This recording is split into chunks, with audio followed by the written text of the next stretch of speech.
要 demo 的是打呼侦测器。那可以看到我们右边有我们的前端，那前端可以设定一些设定值，然后还有一个按钮。那现在是安静睡眠的状况，如果等一下侦测到打呼的话，它就会变成一个可以点击的情况。那首先介绍一下我们用到了哪些 sensor， 我们用到了ultrasonic 来判断说使用者是不是躺在床上，以及我们有麦克风 sensor 来判断音量是不是过大，然后最左边是光敏电阻，可以来判断现在是白天还是晚上。那也就是说，如果是晚上，而且他在打呼，而且他躺在床上的情况下，这个判断成立，我们就会传一个东西给前端，说他在打呼，然后让前端的人来判断要不要进行攻击这件事情。那首先我们先来 demo 一下，我们用播打呼声来 demo。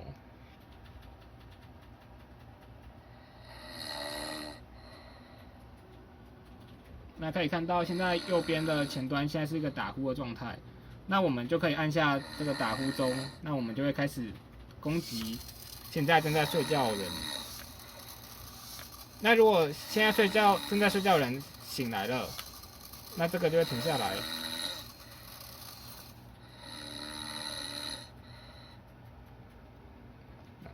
这样。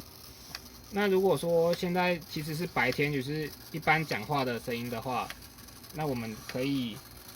模拟一下，当亮度过高的时候，它也会判断说它其实是正常的情况，然后大概是这样。